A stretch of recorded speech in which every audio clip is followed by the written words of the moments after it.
Welcome to the silicone video. I'm going to talk about silicone because there are some pretty big advocates of silicone in the yo-yoing community, and there are also some misconceptions about what it does well and what it doesn't do as well. And so I thought I'd make a video about that and talk about my experience.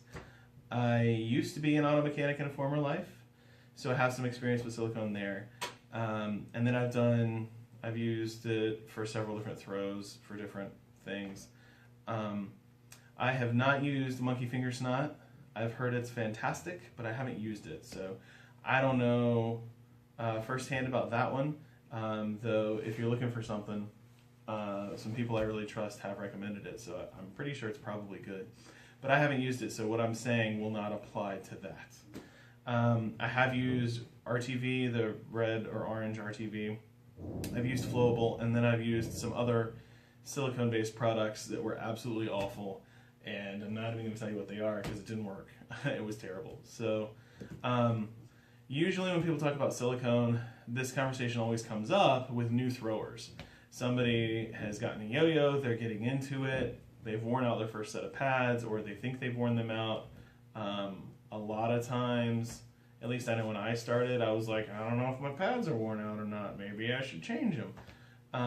And so figuring that out in the beginning is difficult. So you could be changing out pads that don't need to be changed out or whatever, but you're looking for some sort of option, usually that's less expensive. And silicone is lauded as being less expensive. And in some cases it truly is. In a situation where you're overseas maybe and availability is an issue, silicone is something you can go pick up without having to pay an exorbitant shipping cost, and that's really nice. So like $2 pads could become $20 once you ship it, and that's kind of absurd when you could go pick up a $5 tube of silicone. So that makes a lot of sense. And in those cases I would absolutely say silicone makes a lot of sense and it's probably what you should use. But depending on what you're looking for, it may or may not be the right choice for you. And since this comes up the most, at least as far as I've seen with new throwers, I thought instead of typing it out all the time, I would just sort of put it in a video. So, silicone is something that you have to apply. It's a little trickier to put on them pads, but once you get used to it, it's really not bad. One of the downsides is that it's not immediate. You have to let it cure. You have to wait the full 24 hours or whatever it says on the package, because otherwise it's just a hot mess. So your yo-yo will be out of commission for that time. Other things about silicone, some people really like the feel. I kind of do. I think it's got nice grippy binds. So that's pretty cool. It's not too hard to apply once you get used to it.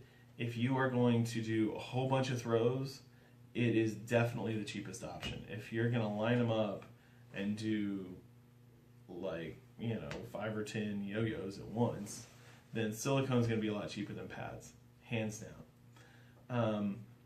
Things that you should know, or I guess downsides to silicone in my experience, are one, if the tube dries out, then it doesn't really matter, right? So if you silicone one throw with your $5 tube and then you set it in the garage and then it dries out before you need to use it again, you haven't saved any money.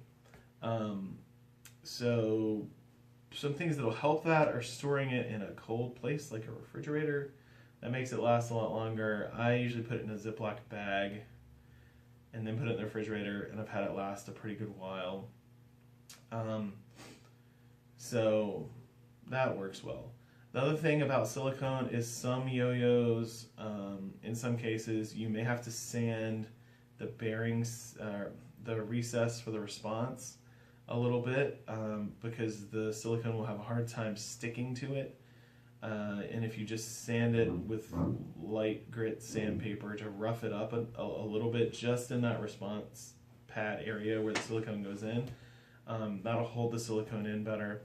I had problems with that because it was one yo-yo in particular that the silicone would just pop out, and that was incredibly annoying.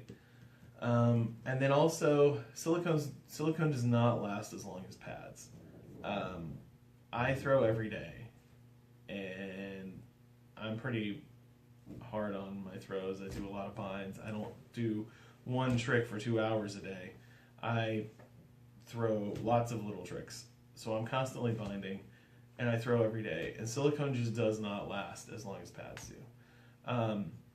I got like a week-ish out of silicone, and that's just not a lot. A week or two, maybe. The RTV tended to last longer than the flowable for me. But personally, in the end, I decided that since I can get shipping pretty cheap on pads, and I can just order pads when I order other throws, I don't use flowable anymore. Pads are just too easy, and they last so much longer.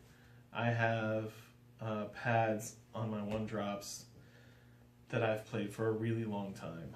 My top deck, I had to replace the pads once because it had been months and months, and I don't even know how long.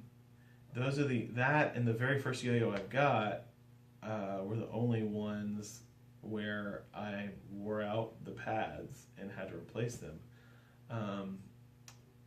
So I don't really see a huge benefit personally for silicone from my experience, because I think that the pads you can get are grippy enough. I think the cost saving is kind of minimal.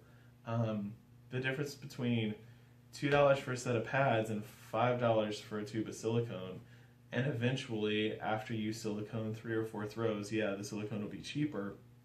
But if you have to silicone the throws twice as often, that doesn't pay out for me. So I kind of feel like the cheaper option is a little bit misleading because you are spending more money up front, and unless you have like a shipping issue where it's going to make the pads inherently more expensive, it doesn't seem like it really pays out as well as you would think. Unless you're going to set up and do like 30 throws, then absolutely silicone them.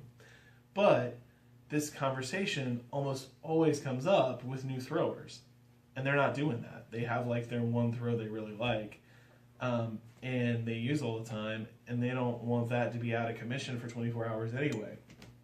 So, yeah, silicone does have an advantage of being incredibly shelf stable. If you silicone a throw and put it in your attic for 6 years and come back, it'll be just the same as it always was.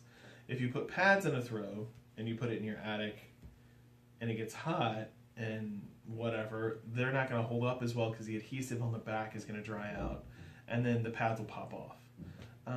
So if you're planning on storing throws, or if you really alternate throws a heavy amount, like if you're constantly changing up what throws you use, and so you want that shelf life, then silicone's a good way to go. Let me see. Is there anything I forgot? Probably should have made a list, but I didn't. Yeah, so silicone's really great at how it feels. Some people really like the grippiness of it. It's really good for doing a lot of throws at once. It can save you money in some situations, but oh, and its shelf life is fantastic. But personally, it's harder to deal with. My throw's out of commission for a little while, and it just wears out too fast. I really, personally, have not found anything that lasts nearly as long as pads. And whether it's pads or silicone, I don't want to have to redo it every couple weeks. That's just a lot of work. That seems like a pain. Also, when you go to put in the new silicone, you have to take out whatever's remaining, whatever's left, because you can't just put silicone on top of it because it won't bond. So then you got to clean all that up. So it's no easier than pads, and it just doesn't last long enough. So I feel like when it comes to new throwers, my recommendation is always pads, because it's simple, it's kind of hard to screw up, and it's going to last significantly longer for a smaller, typically, initial investment. So except for a few special cases, I pretty much always recommend pads. If you got questions or anything, I guess post them in the comments. I'm probably going to use this video and post when people ask the questions, so I don't have to go through and try and explain my opinion. Of course it is my opinion. There are people who will disagree, probably. But thanks for watching.